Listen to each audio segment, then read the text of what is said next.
Hello everyone, my name is Thea Hoy. Welcome back to my new video. Today, I would like to share with you on the property exit strategy.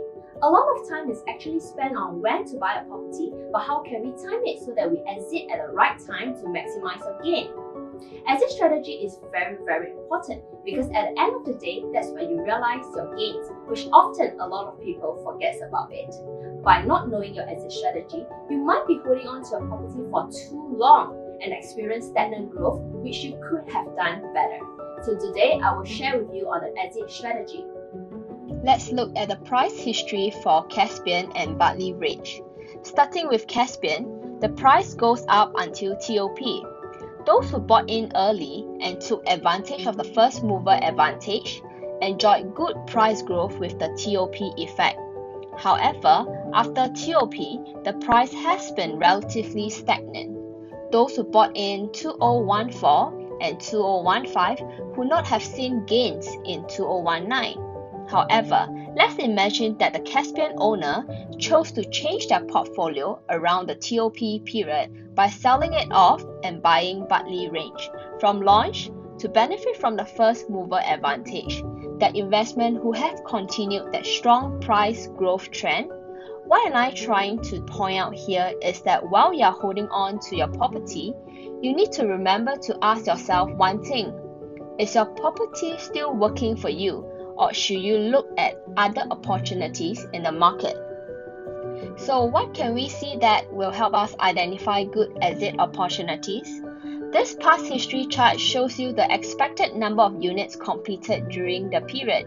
In 2016, there were about 25,769 keys collected, but after that, the supply dropped. So what did the government do? In 2017, the government eased cooling measure from 4 years SSD to 3 years SSD. Why? Because if supply continue to be weak and the demand remain constant, prices will go up. What happened after the government eased cooling measure was that the developer jumped in and the en bloc market took off. While these redevelopments would be a source of new supply, it takes a long time for this development to hit the market, let's say 3 to 4 years. Could the government have waited till the last minute in 2019 to ease the cooling measures? Of course not. It would be too late by then, and new supply would have remained low beyond 2019. So looking at the post-2019 supply, true enough, the supply goes up.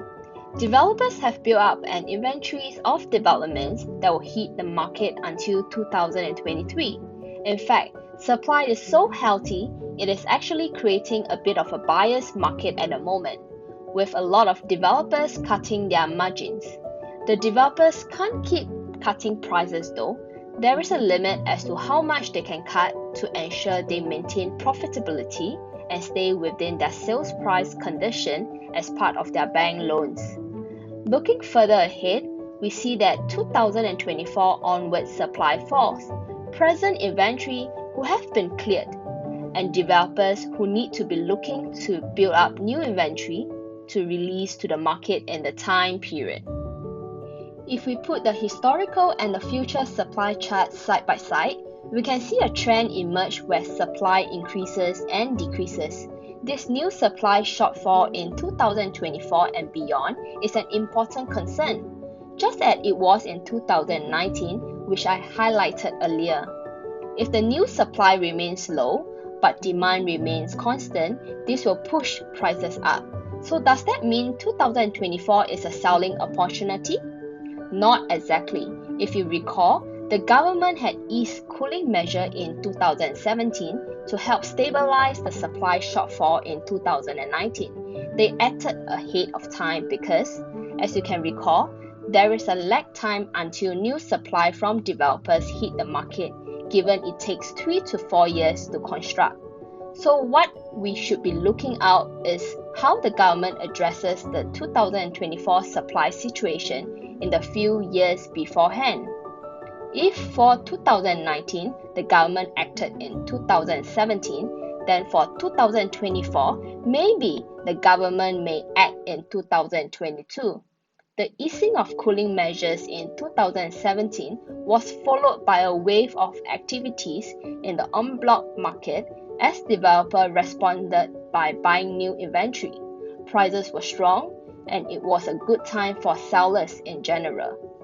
Let's say that the government does ease cooling measure in 2022 and the developers respond like they did in 2017, kickstarting a wave of en bloc activity.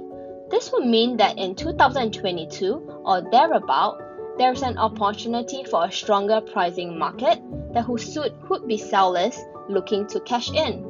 The differences in cashing out at the right time will make the difference between a good retirement and a great retirement. So am I saying here that you definitely should not sell now and wait for a few years? Not necessary. Even though I believe that there will be better selling opportunities in the next few years, you should take into account your own ideas and objectives. For example, those who are looking at upgrading their properties may wish to take advantage of good buying prices at the moment, but those who are just simply looking to cash out, consider some of the data around, it may not be the best time to cash out. Timing in property is important. You need to time your entry and also time your exit. By looking at the broader market, including demand and supply factor, you can actually form your own opinion to see when is the best time to buy and sell your property. You can actually make use of this information to recycle your assets, sell off the lower growth property and reinvest to the higher growth property. Well, that's all for me for today. And if you'd like to find out more, just contact me. And in the meantime, be safe.